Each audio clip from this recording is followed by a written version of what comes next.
Hello. In this video, I'd like to describe the Unhustle airstream in La Ventana, Baja California Sur, and a little bit about the place itself.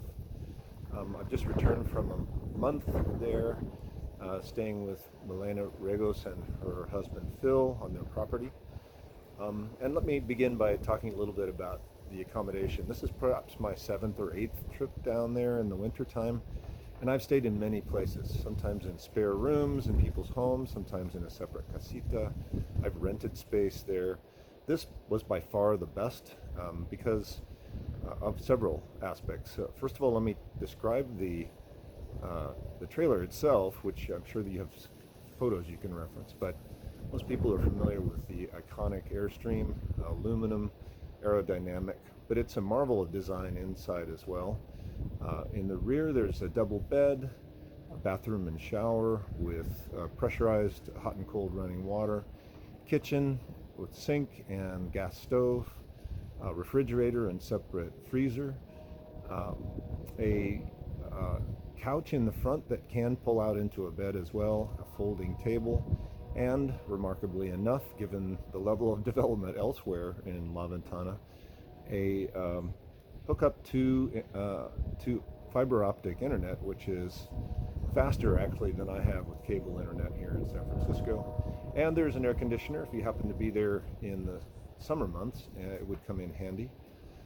The trailer itself is located about 50 yards from the main house where Milena and Phil live, which gives you a modicum of privacy. It's put under a palapa sunshade, and there's additional sunshades there so you can be outdoors, relaxing if you wish, and still not be in the sun.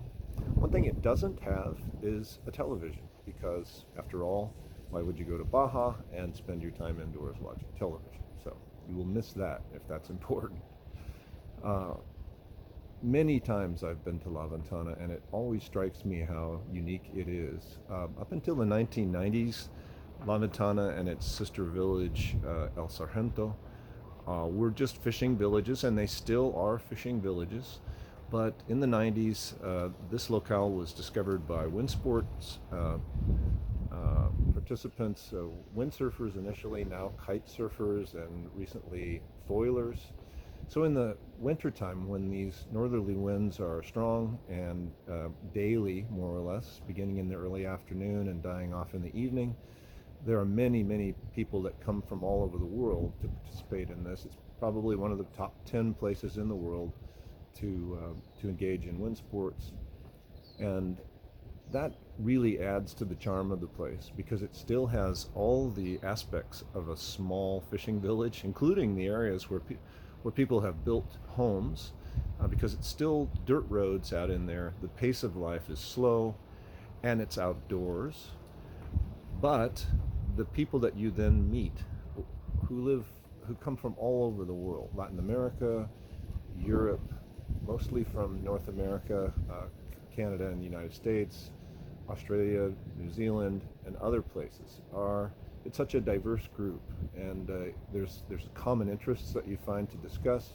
You'll meet people, sometimes you'll develop some deep friendships with people, and the experience as a whole is really great, and great for me, because every time I go there, I'm always reluctant to come back home, because I find I slow down. I pay more attention to the weather, to nature, and because it's important to know those things and to appreciate them when you spend most of your time outdoors and doing something active. So if you're contemplating an Unhustle retreat, it is definitely worth the time. If you have it, I would recommend, if you go, at least a week, because it takes a few days for you to sort of calm down inside and reorient your perception of the world and where you fit in it. It's a wonderful experience. Milena and Phil are fabulous people. So hopefully this was helpful. Okay, bye.